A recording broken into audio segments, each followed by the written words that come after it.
So are we live is the question.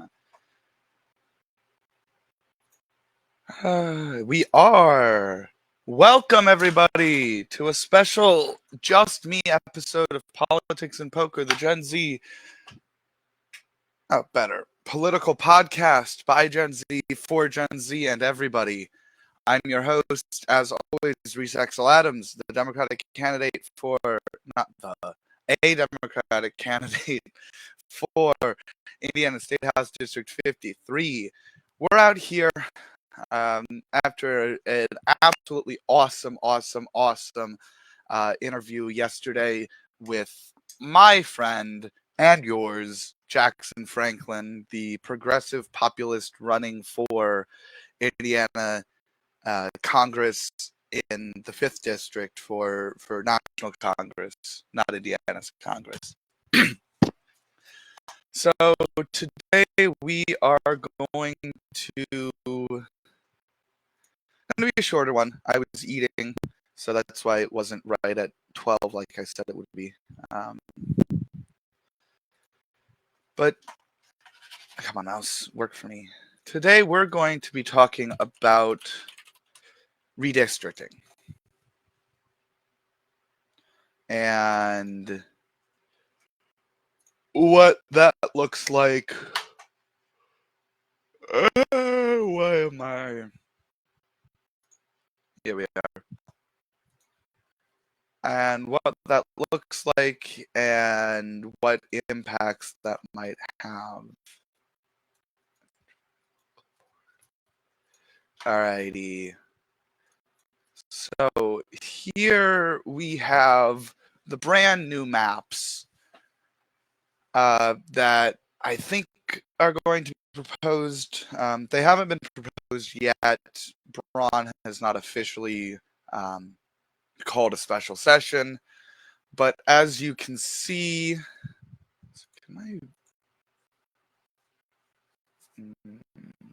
okay, I guess you can't see this, but as you can see, this map looks kind of funky.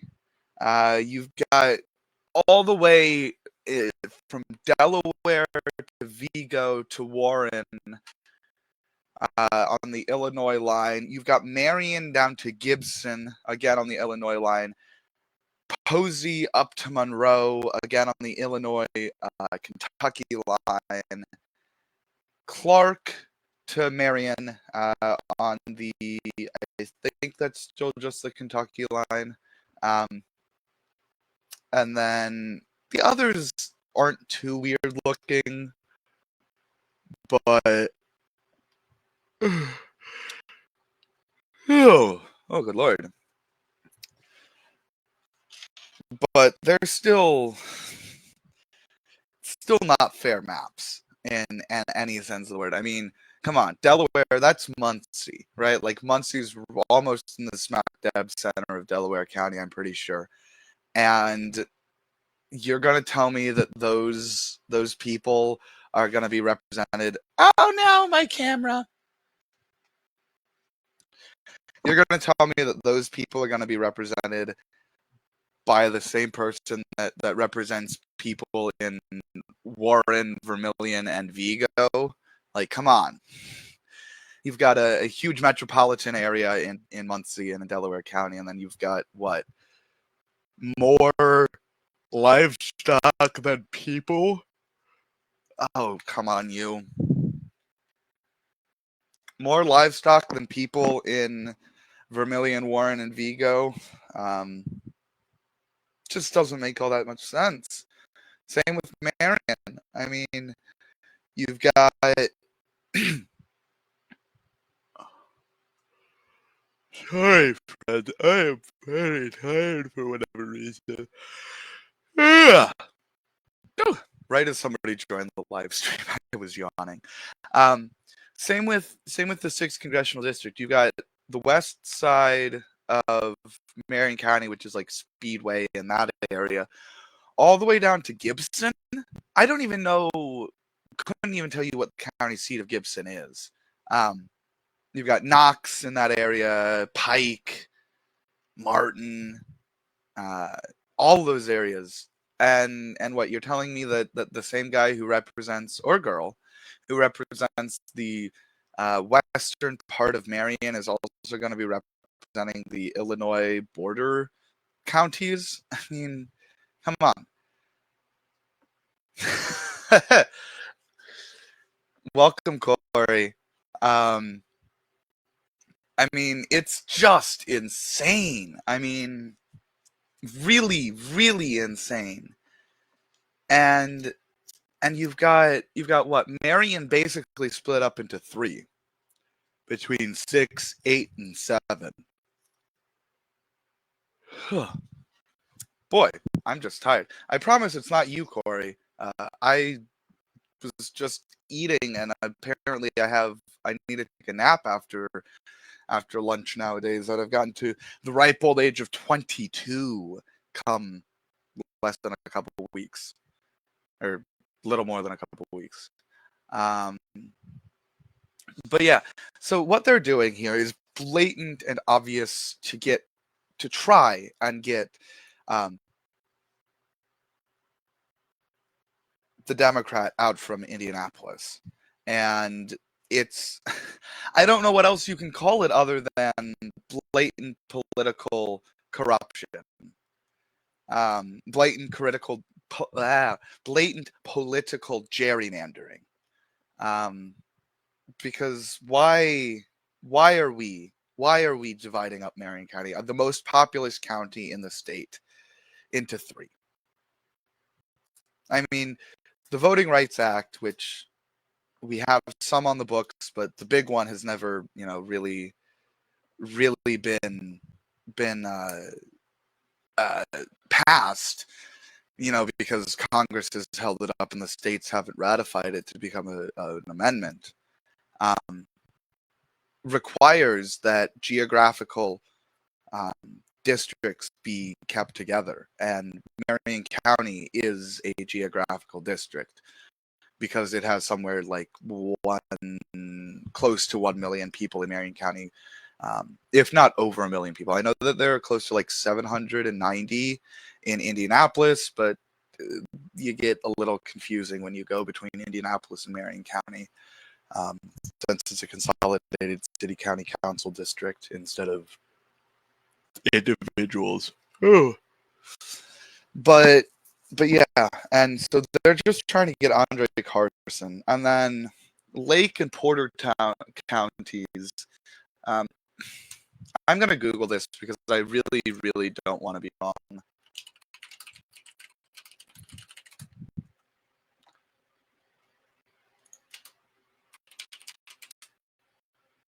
Yeah, okay.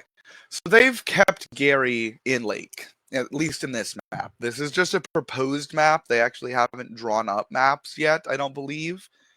But so Frank Mervan is the representative out in Indianapolis, Indiana 1, which is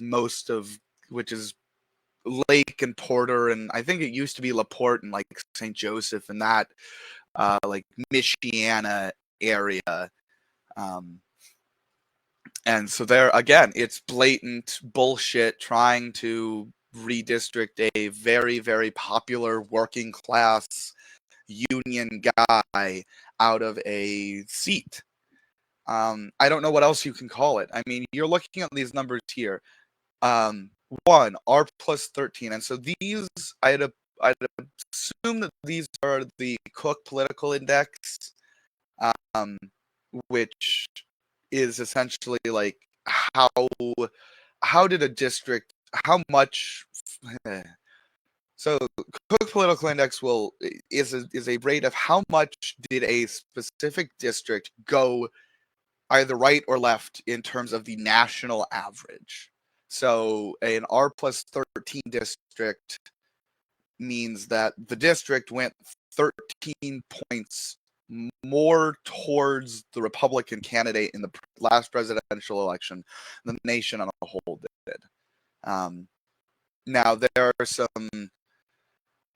things and problems because 2024 was such a I don't want to call it I can't call it a stolen election because it was a free and fair election, but it was a kinky election nonetheless. You know, we had Kamala Harris with 107 days, and we had two very unpopular candidates, and it was a very much a change election, which is why Trump won.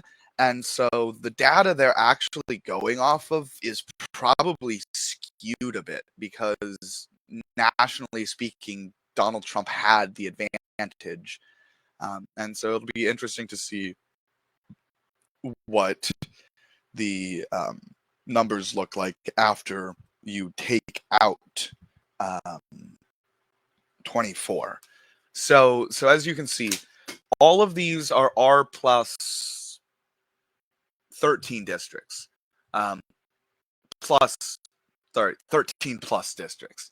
So the first district is the most competitive at an R plus 13, which is not competitive at all. But in electoral politics, that kind of is within the margin of error, depending on how you do the maths and what your percentages look like there.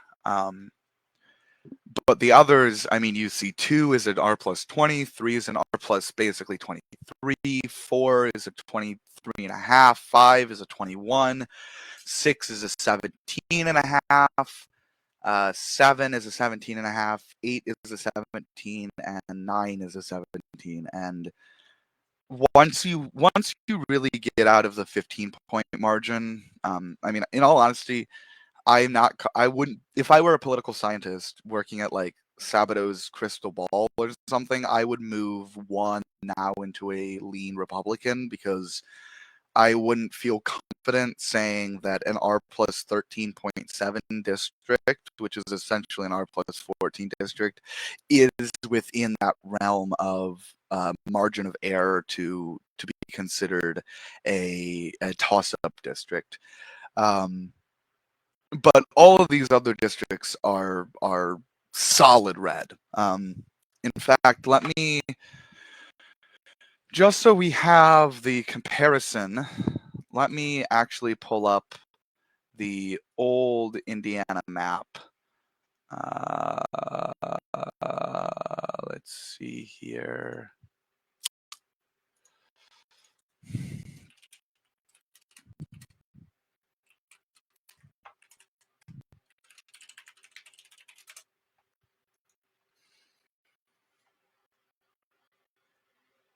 Oh, awesome. So this is this map's a little bit different than the one that I just showed you, even still, because again, it all just depends. Oh wait, hold on. Never mind. These are, oops. Huh, that's why it's a little different. Well, I'll still, here, we'll do WTHRs, or not, copy image. You get to see this all live.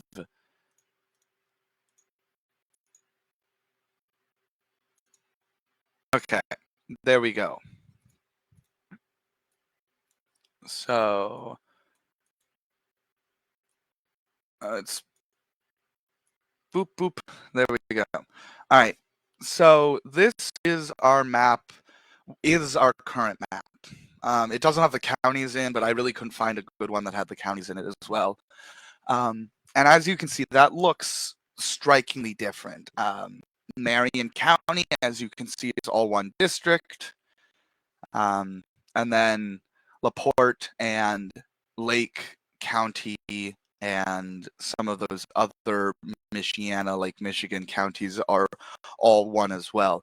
And as you can kind of see, just aside from sort of the 8th, which is a little weird, and the 6th, which I think is probably one of our weirdest districts, geographically speaking, they're kind of consolidated. 5 is one of the smaller ones because it's got Muncie in the population center there.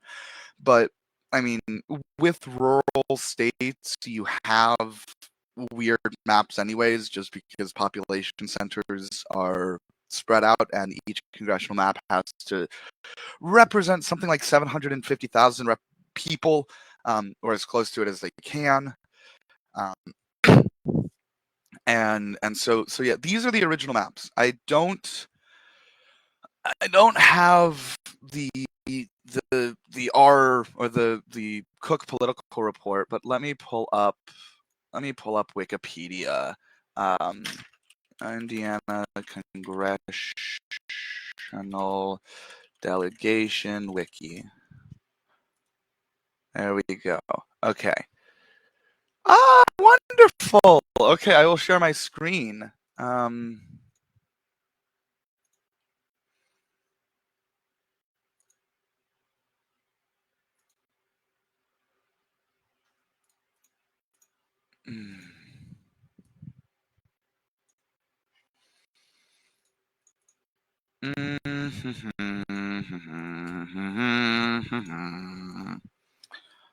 Stop screen, share screen, share screen.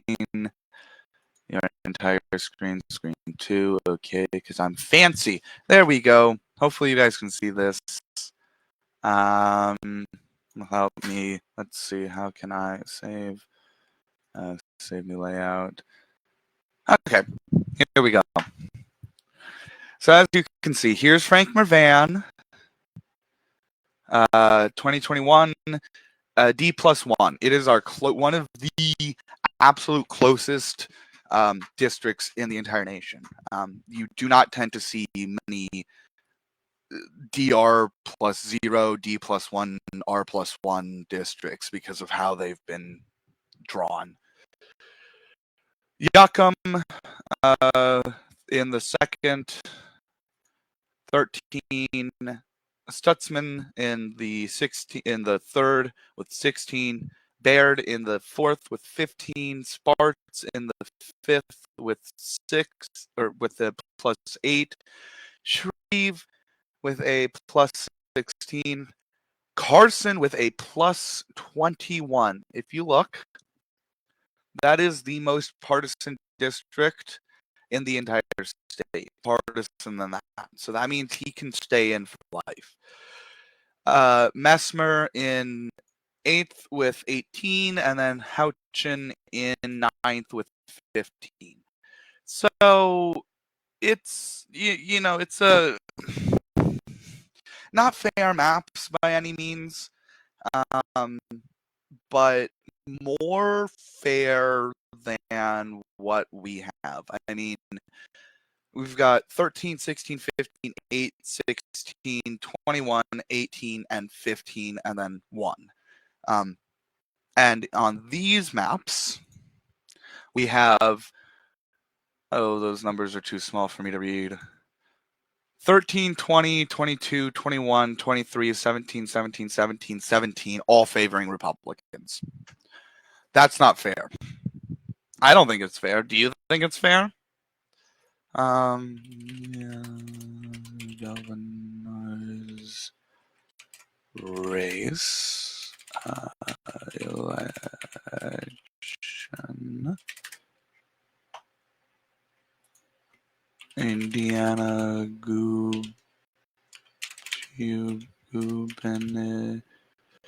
whatever. Gubernatorial elections. There we go.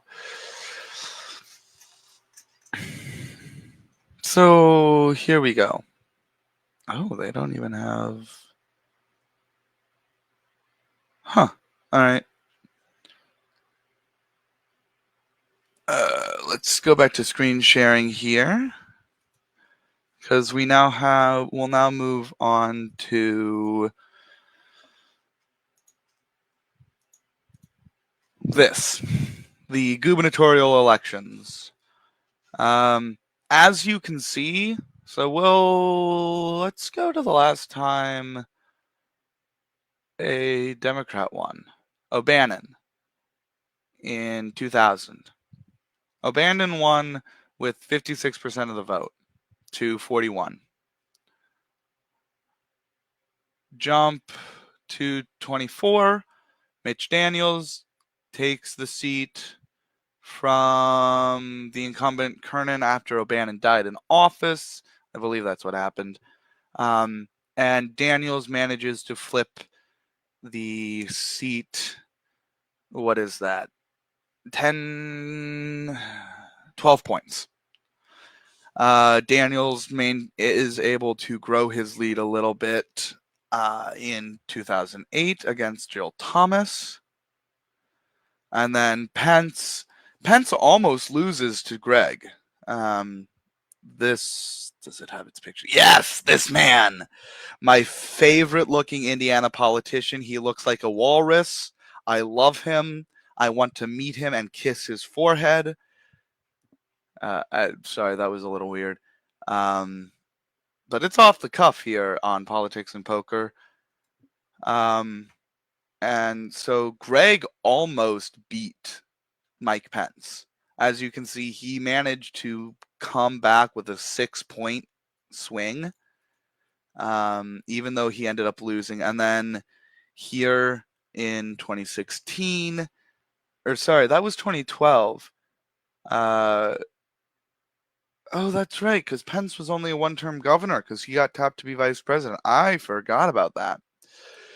Then Holcomb opens up Pence's league amongst Greg by a little bit, about a 2-point swing or a 2-point shift. And then 2020 is when Eric Holcomb really, really takes off and really beats Woody Myers, the guy who ran. And then I don't know why they don't have the 2024.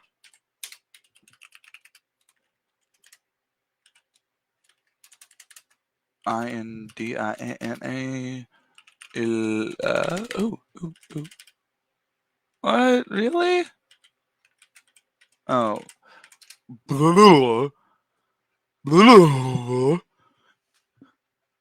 Then here is Jennifer McCormick and Braun. McCormick loses by, 13 points. Breaks a million again after Woody Myers had dropped the Democratic vote turnout under a million. Not his fault, by the way. That's not an offhanded comment to blame him. It was just a hard year in 2020 to be a Democrat. Okay, sometimes, although Biden did win. So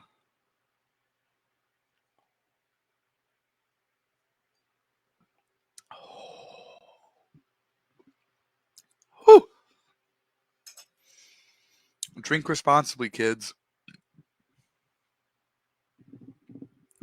Ooh. That brandy is strong. And so as you can see, while Indiana is not a 50-50 state, it's a 54-41 state with a decent libertarian show up.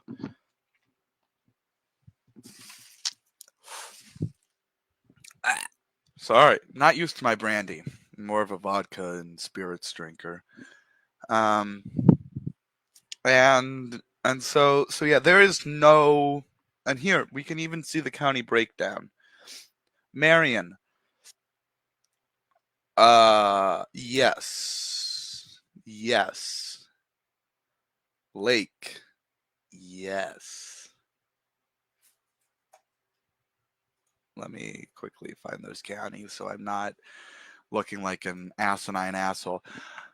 St. Joseph, Monroe, which is Bloomington, Marion, and then Tippecanoe. What's in Tippecanoe? That's not Fort Wayne, is it? I don't think so. Actually, what is Tippecanoe County?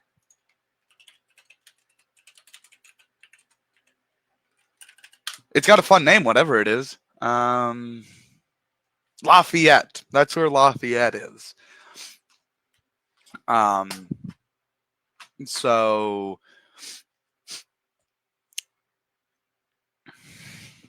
So yeah, so she was able to make some gains, but there is no reason why in a 54-41 with a heavy libertarian showing do we have R plus 13 and R plus 20 districts. That's just not right.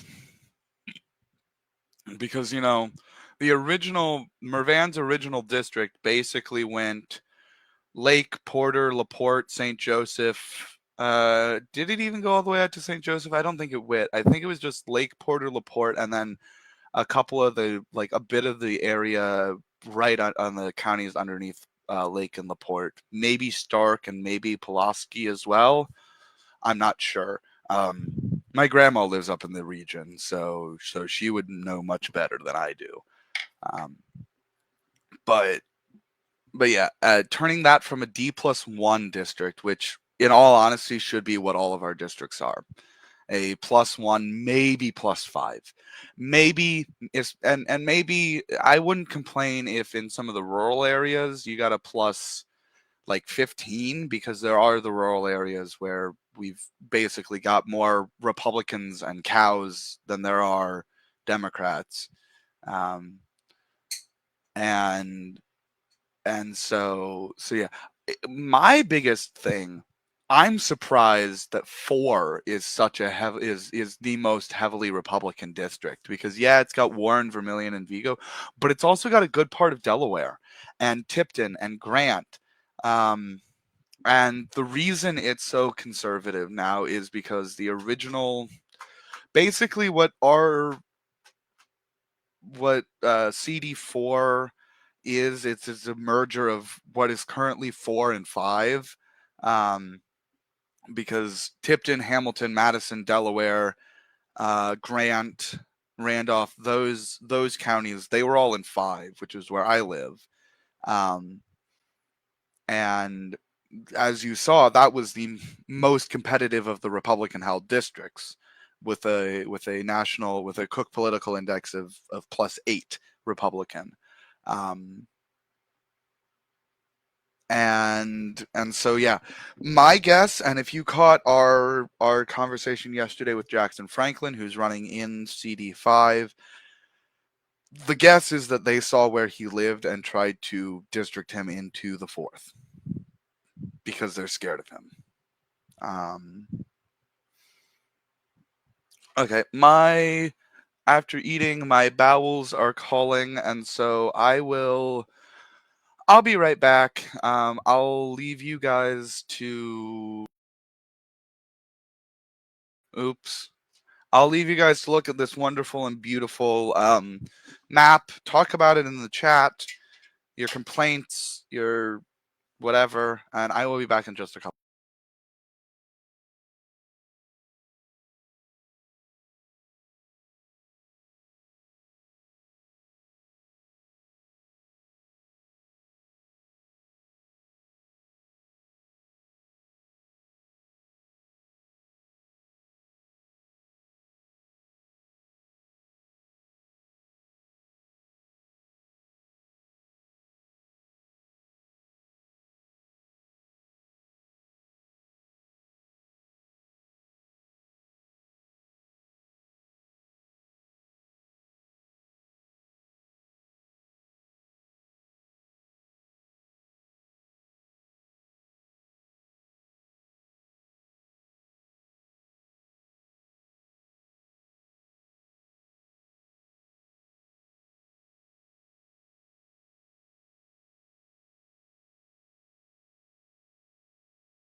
Okay, I'm back.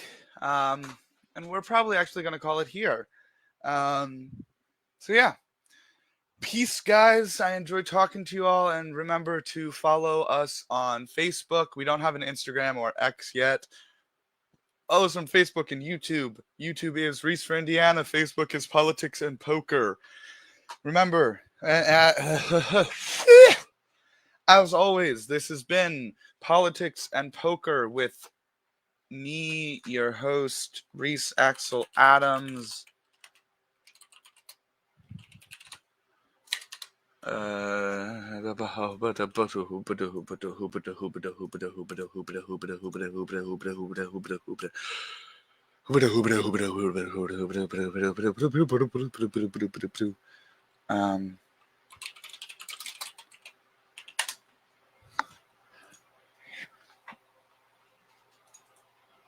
I'm trying to get something fun for you all. Well, I guess not. All right. Ciao, guys. And remember, ciao, cheaters, hate, honest, winners. And yes, honest is spelled with an O because we're country folk out here. And we know nerd learn how to spell no good. I'm kidding.